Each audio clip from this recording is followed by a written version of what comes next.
सत श्री अकाल दोस्तों, तुसी देख रहे हो BBC पंजाब। मैं दलजीत अजनूहा। ਅਸੀਂ अक्सर कोशिश करते हैं कि धार्मिक स्थानों पर जाके उन्होंने इतिहास तो अपने लोगों अपने आवाम को जाणू कराइए। बहुत सारे लोग आ दुनिया के तकरीबन ਜਿਹੜੇ 80% ਤੋਂ ਵੱਧ ਲੋਕ ਆ ਜਿਹੜੇ ਆਦੀਆਂ ਵਿਆਦੀਆਂ ਤੋਂ ਜਿਹੜੇ ਗ੍ਰਸਤ ਆ ਆਪਣੀ ਮਾਨਸਿਕ ਪੀੜਾ ਤੋਂ ਗ੍ਰਸਤ ਆ ਤੇ ਬਹੁਤ ਸਾਰੇ ਲੋਕ ਇਹਨਾਂ ਇਸ ਤਰ੍ਹਾਂ ਦੇ ਲੋਕਾਂ ਨੂੰ ਵਹਿਮਾਂ ਭਰਮਾਂ ਚ ਪਾਉਂਦੇ ਆ। ਪਰ ਅਸੀਂ ਕੋਸ਼ਿਸ਼ ਕਰਦੇ ਆ ਕਿ ਇਹਨਾਂ ਲੋਕਾਂ ਨੂੰ ਵਹਿਮਾਂ ਭਰਮਾਂ ਤੋਂ ਬਚਾਉਣ ਲਈ ਉਹਨਾਂ ਸਥਾਨਾਂ ਤੇ ਜਾਣ ਜਿਨ੍ਹਾਂ ਲੋਕਾਂ ਤੋਂ ਜਿਨ੍ਹਾਂ ਤੋਂ ਉਹਨਾਂ ਨੂੰ ਕੋਈ ਆਰਾਮ ਜਾਂ ਕੋਈ ਫਾਇਦਾ ਜਾਂ ਨਾਮ ਸਿਮਰਨ ਦੀ ਦਾਤ ਮਿਲਦੀ ਆ ਤਾਂ ਕਿ ਉਹਨਾਂ ਦੇ ਲੋਕ ਜਿਹੜੇ ਇਕੱਠੇ ਆ। ਇਸੇ ਲੜੀ ਦੇ ਤਹਿਤ ਅੱਜ ਅਸੀਂ ਹਿਮਾਚਲ ਪ੍ਰਦੇਸ਼ ਦੇ ਜ਼ਿਲ੍ਹਾ ਊਨਾ ਦੇ ਪਿੰਡ ਖਾਨਪੁਰ ਵਿਖੇ ਪਹੁੰਚੇ ਹਾਂ, ਜਿੱਥੇ ਡੇਰਾ ਬਾਬਾ ਗੋਬਿੰਦ ਦਾਸ ਜੀ ਹੈ। ਗੋਬਿੰਦ ਦਾਸ ਜੀ ਬਾਬਾ ਜੀ ਦੇ ਡੇਰੇ ਤੇ ਅਸੀਂ ਉਹਨਾਂ ਦੇ ਮੁੱਖ ਸੇਵਾਦਾਰ ਬਾਬਾ ਰਵਿੰਦਰ ਦਾਸ ਜੀ ਉਹਨਾਂ ਦੇ ਨਾਲ ਡੇਰੇ ਦੇ ਇਤਿਹਾਸ ਸੰਬੰਧੀ ਗੱਲ ਕਰਾਂਗੇ ਤਾਂ ਕਿ ਜਿਹੜੇ ਸਾਡੇ ਲੋਕ ਆ ਇੱਥੇ ਦਰਸ਼ਨ ਕਰਕੇ ਆਪਣੇ ਕਿਸੇ ਵੀ ਕਿਸਮ ਦੀ ਜਿਹੜੀ ਪੀੜਾ ਉਹ ਨਾਮ ਸਿਮਰਨ ਦੇ ਬੰਦਗੀ ਦੇ ਨਾਲ ਇਹ ਤੋਂ ਦੂਰ ਕਰ ਸਕਣ। ਸੋ ਬਾਬਾ ਰਵਿੰਦਰ ਦਾਸ ਜੀ ਤੁਹਾਡਾ ਸਵਾਗਤ ਹੈ ਜੀ BBC ਪੰਜਾਬ ਤੇ ਜੀ।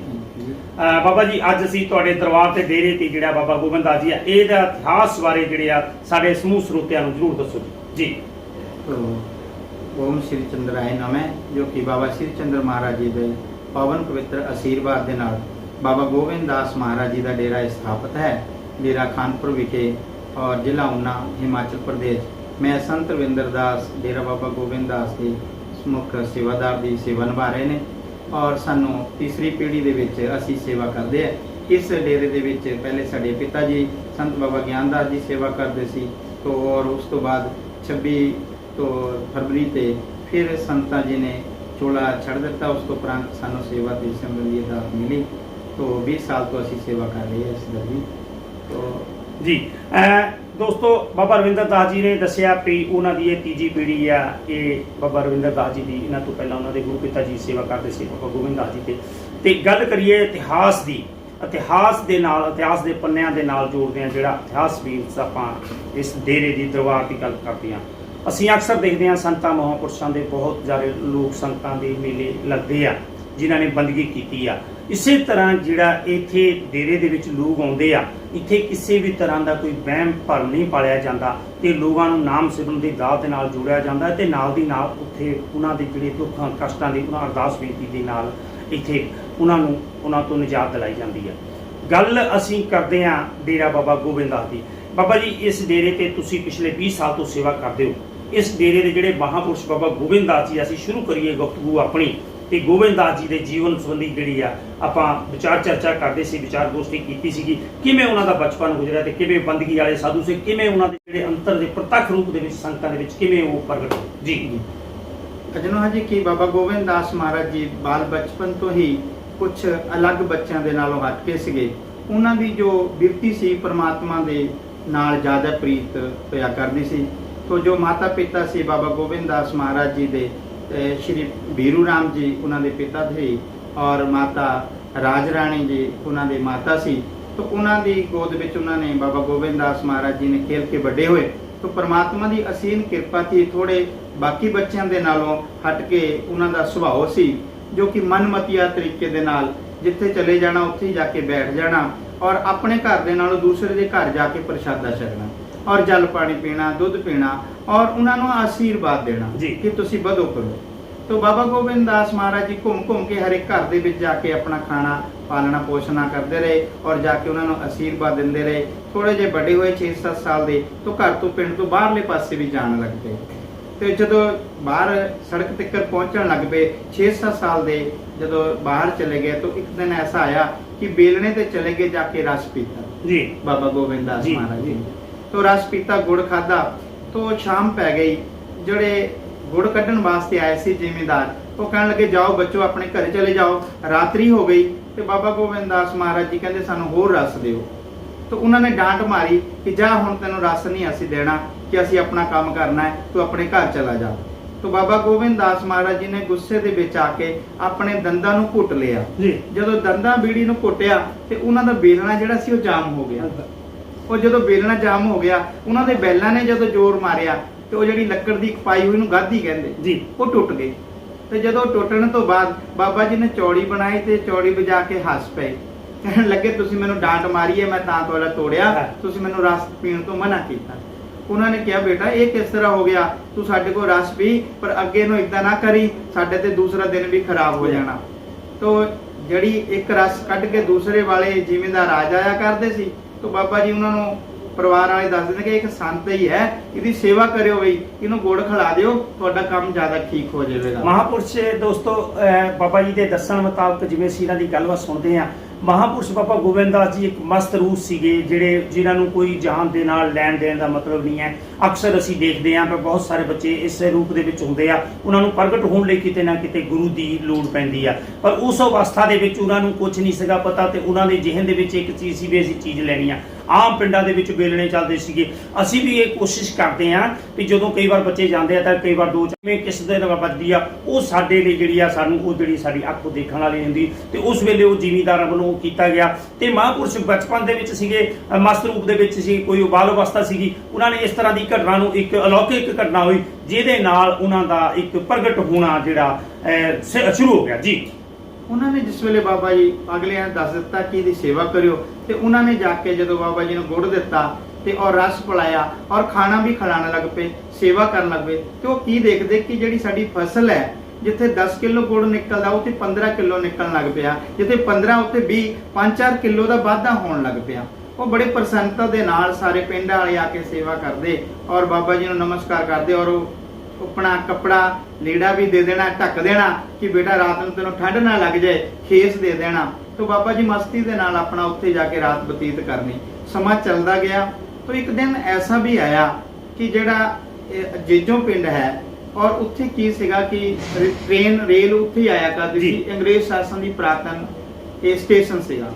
तो इत्थों ऊठ लद के हिमाचल नूं राशन जाया करता सीगा।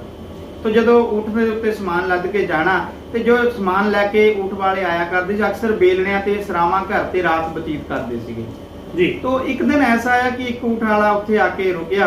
उन्होंने कहा कि आ बच्चा पिया होया है, असी देखते कि रात्रि ज्यादा हो गई, इन्हों कोई लैण नहीं आया ते तुसी भी चल पे। वो कहण लगे नहीं, जेड़ा दूसरी बारी आएगा वो इसनों आके गुड़ रोटी पानी खिला देगा, हुण असी इत्थों अपना रस कढ के गुड़ कढ के अपने घर जा रहे हैं। तो बेलने वाला पुछण लगा, कहंदे ये बाबा है, इन्हों जो मंगदे असी साडी मानता भी पूरी हुंदी। उन्होंने सोचा कि मेरे ऊठ दे विच जिहड़ा समान लद्या होया ये हल्का भी है और जे ज्यादा दामां नाल विक जावे तो बाबा मैं तेरा आके मत्था टेक दूं, क्योंकि हर लालसा होया करदी व्यापारी नूं। नमस्कार करके चला गया। उन्हें जाके उसने अपना जिहड़ा ऊठ दा समान बेचिया, उसका ज्यादा पैसों का बिकिया। उस हिसाब दे नाल जो उसने दाम जिहड़े सीगे वो ज्यादा मिले। उन्हें आके सोचा कि मैं पहला जाके बाबे नूं मत्था टेका, नमस्कार करा। आके नमस्कार की। एक दिन रुक गया और रात सवेर हो गई, पर जान नूं उसका मन ना करे जी कि मैं घर खाली नहीं जाना, मेरे घर औलाद नहीं, जे हो सके तो मैं इस बाबे नूं अपने घर ले जाऊं। तो उन्होंने सोच के अपने ऊठ ते बाबा जी नूं बहालिया। किसी जिमींदार नूं पुछया, तुहाडे बाबे नूं मैं कुछ दिन वास्ते अपने घर ले जाना है, मैं छड़ जावांगा। वो कहंदे तू ले जा, इत्थे किहड़ा कोई देखदा, ये बाबा ही है। ते जाके बाबा जी नूं अपने ऊठ ते बहाल के अपने, उस वेले बॉर्डर नहीं था, ये 47 तो पहला दियां ही गलबात है। तो बाबा जी नूं तो बाबा जी नूं पाकिस्तान दे शहर उस शहर विच ले गए और जाके पालना पोसना की। बाबा जी की सेवा भी करते रहे। बाबा जी ने एक घर का एक अपना मैंबर बना लिया और उसके घर औलाद भी हुई। तो बाबा जी उसके घर में जाके पशु भी चारने, सेवा भी करनी और घर मांग ही रहना। तो एक दिन ऐसा आया कि संतां दी एक टोली, जिस विच संत लोग आके जंगल दे विच बैठ गए। बाबा गोबिंद दास महाराज जी के पास आके अर्ध शरीर लैके आए और चिप्पी अगे कर दी।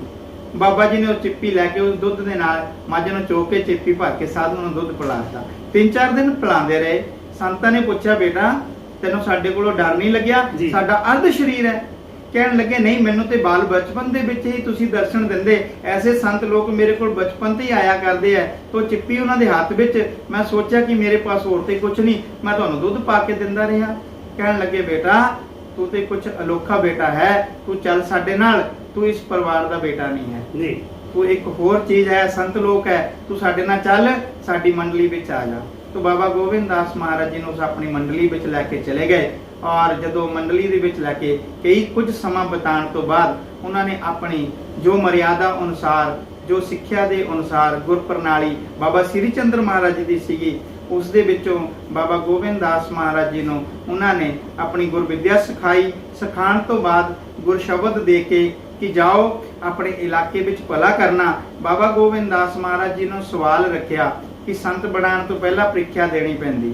ਅੱਜ ਵੀ ਜਿਹੜੇ ਐਗਜ਼ਾਮ ਦੇਣੇ ਪੈਂਦੇ ਸਕੂਲਾਂ ਦੇ ਵਿੱਚ, ਬੱਚੇ ਪੜ੍ਹਨ ਤੋਂ ਬਾਅਦ ਐਗਜ਼ਾਮ ਦੇਣੇ ਪੈਂਦੇ, ਇਸੇ ਤਰ੍ਹਾਂ ਬਾਬਾ ਜੀ ਪਾਸ ਜਿਹੜਾ ਐਗਜ਼ਾਮ ਰੱਖਿਆ ਗਿਆ ਕਿ ਬੇਟਾ ਸਾਨੂੰ ਤੂੰ ਪ੍ਰਸ਼ਾਦਾ ਛਕਾ, ਪਰ ਇੱਕ ਬਰਤਨ ਦਾ ਹੋਣਾ ਚਾਹੀਦਾ। ਬਾਬਾ ਜੀ ਕਹਿਣ ਲੱਗੇ ਠੀਕ ਹੈ। ਬਾਬਾ ਜੀ ਨੇ ਇੱਕ ਫੁੱਟਾ ਹੋਇਆ ਘੜਾ ਲਿਆ, ਉਸ ਦੇ ਵਿੱਚ ਦਾਲ ਲੈ ਕੇ ਆਪਣੇ ਚਲੇ ਗਏ ਜੰਗਲ ਦੇ ਵਿੱਚ, ਅੱਗ ਬਾਲ ਕੇ ਉਸ ਦੇ ਵਿੱਚ ਦਾਲ ਉਬਾਲ ਕੇ ਆਪਣੀ ਚਿੱਪੀ ਦੇ ਵਿੱਚ ਪਾ ਲਈ। ਚਿੱਪੀ ਦੇ ਵਿੱਚ ਪਾਉਣ ਤੋਂ ਉਸੇ ਠੀਕਰੇ ਦੇ ਵਿੱਚ ਆਟਾ ਗੁੰਨ ਕੇ ਆਪਣੇ ਪਰਨੇ ਦੇ ਵਿੱਚ ਪਾ ਲਿਆ। ਪਰਨੇ ਦੇ ਵਿੱਚ ਪਾਉਣ ਤੋਂ ਬਾਅਦ ਉਲਟਾ ਕਰਕੇ ਸਾਫ਼ ਕਰਕੇ ਉਸੇ ਠੀਕਰੇ ਤੇ ਰੋਟੀ ਬਣਾਤੀ। ਪ੍ਰਸ਼ਾਦਾ ਬਣਾ ਕੇ ਪਰਨੇ ਦੇ ਵਿੱਚ ਲਪੇਟ ਕੇ ਠੀਕਰੇ ਦੇ ਵਿੱਚ ਦਾਲ ਲੈ ਕੇ ਗੁਰੂ ਜੀ ਨੂੰ ਅਰਪਣ ਕਰ ਦਿੱਤੀ। ਕਹਿਣ ਲੱਗੇ ਬੇਟਾ ਇੱਕ ਬਰਤਨ ਦਾ ਹੈ।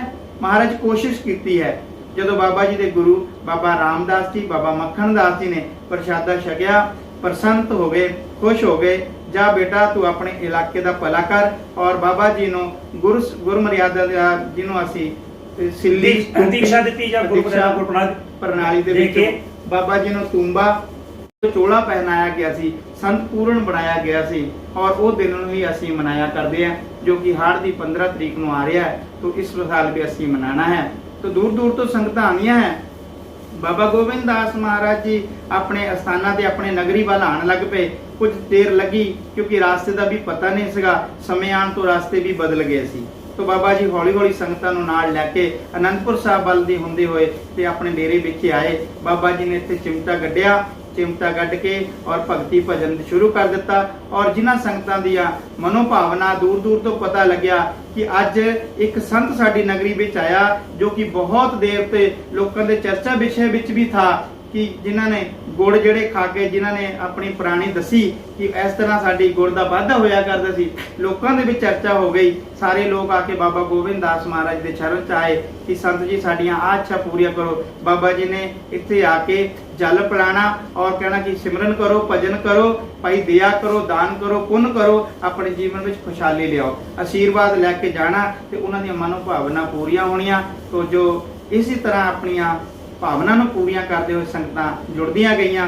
अज तक 100 साल तो ज़्यादा इस डेरे नूं हो चुकिया है, जो कि इस डेरे की सेवा ते असी भी उसी तरह ही जो इत्थे आंदा उहदी अरदास बेनती करते हैं, उसकी मनोभावना पूरी हुंदी है। जिसकी भावना पूरी हुंदी है वो डेरे ते आके सेवा करता है और सिमरन करता है, इस दर तो खुशियां लैके अपने घर जाता है। तो महाराज बाबा गोबिंद दास महाराज जी दे बड़े श्रद्धालु होए जो कि देश प्रदेश में बैठे हुए ने, अज भी वो सेवा करते हैं। तो दास उन्हां दी सेवा दे नाल यही मन करता है कि प्रभु अकाल पुरख बाबा श्री चंद्र महाराज इस दर ते जो भी आवे सब दियां झोलियां भर के जावे, सब दियां मनोभावना पूरियां होण, सब दे दुख क्लेश दूर होवे, इस संसार दा भला होवे, इस देश दा भला होवे और सर्वत दा भला मंगदे हैं। धन बाबा गोबिंद दास महाराज जी ने यही अपने जीवन में सानू भी सिखाया, असीं उन्हां दी पूर्ण चलण दी कोशिश करते हैं। तो अजनोहा जी इन्हां शब्दां दे नाल धन्नवाद करते हैं। होईयां भुलां दी खेमा जाचक। जय गुरुदेव, धन गुरुदेव। हाँ, बहुत बहुत धन्यवाद बाबा रविंदर दास जी। दोस्तों ये सन बाबा रविंदर दास जी मुखी बाबा डेरा गोबिंद दास जी, जिन्हों ने सानू डेरे के इतिहास बारे दसिया ते किस तरह दसिया भी जिमें आम प्रीख्या नौजवानों के बच्चों की होंगी है, इस तरह महापुरुष भी प्रीख्या लेंदे सी। अपना आम लोगों को लगता है भी चेले बन जाना, साध बन जाना, भगने पालने बड़ा सौखा काम है, पर यह बहुत सौखा काम है। इस राह से चलना बहुत कठिनाइयां का भरिया है। किस तरह महापुरुषों ने अपनिया उन्होंने प्रीख्यावां लैके तां किते जाके गुरु दीक्षा दिंदे आ। सो दोस्तों इस चैनल के माध्यम राही जिहड़ा डेरा गोबिंद दास का इतिहास असीं आप जी नूं दिखाउण की कोशिश की है। दोस्तों ये सी दलजीत अजनोहा वालों जिला उन्हां दे पिंड खानपुर के डेरा बाबा गोबिंद दास जी के इतिहास संबंधी अते महापुरुषों के जीवन संबंधी मौजूदा महापुरुष बाबा रविंदर दास जी नाल कीती गई गलबात।